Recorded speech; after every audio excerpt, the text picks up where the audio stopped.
Ang Matching at ang Pagong ay isang kwentong pabula na isinulat ng ating pambansang bayaning Dr. Jose Rizal. Ang kwentong ito ay isinalin sa Pilipino mula Espanyol ni Paulo B. Paconia. Isang araw, nagbibilad sa araw si Pagong nang biglang may natanaw siyang lumulutang sa ilog. Aba, puno ng saging. Tumalon siya sa ilog at lumangoy hanggang maabot niya ang puno ng saging.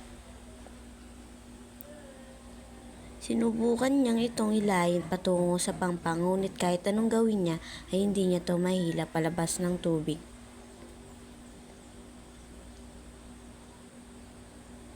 Umahon si Pagong para hanapin si Matching. Matching, may nakita akong puno ng saging sa ilog. Tulungan mo naman akong dalhin ito sa aking hardin para may tanim ko. Kung tutulungan kita, dapat kahati ako sa puno, sabi ni Matching na talagang mahilig sa saging. O sige, sagot ni Pagong. Kaya nagtulungan ng dalawa na dalhin ang puno sa hardin ni Pagong. Ngayon, kailangan natin magukay sa lupa, sabi ni Pagong. Ano?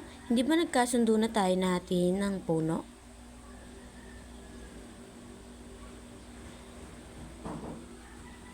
Oo, pero kailangan muna nating itanim ang puno para tumubo ito at patuloy na mamunga. Tapos, paghatiin natin ang mga saging. Hindi ganyan ang paghahati, sabi ni Matching. Dapat ngayon na natin mismo hatiin ang puno. Hatiin natin ang puno ng saging sa akin ng taas ng bahagi, saad ni Matching. Pumayag naman si Pagong at nakakangising.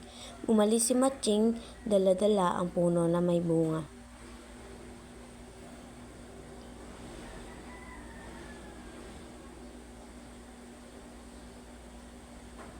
Pagka-uwi ni Matching ay tuwang-tuwa siya sa dami ng bunga ng puno ng saging.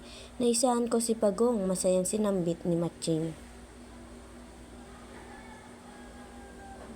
Pumitas ng ilang pirasong saging si Matching at pagkatapos kumain ay agad na itinanim ni Matching ang kalahating puno ng saging.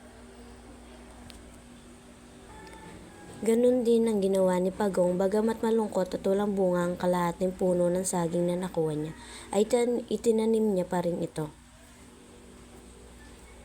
Lumipas ang mga araw at naubos na ni Matching ang mga bunga at namatay ang puno ng saging na itinanim niya dahil wala itong ugat. Lubang nalungkot si Matching, dali-dali siya naganap mula na makakain.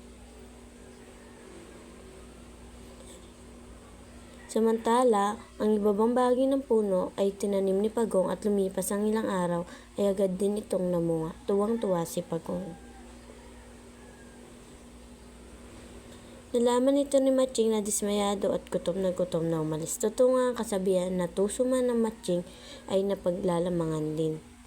Ang aral sa kwento ng Pagong at Matching ay nagpapakita ng kalagahan ng pagiging matyaga at maingat. Bagamat mabilis at matalino ang Matching, hindi siya nagtagumpay dahil sa kanyang pagmamadali at pagmamalaki. Samantalang ang Pagong, mas mabagal at matyaga, ay nagtagumpay.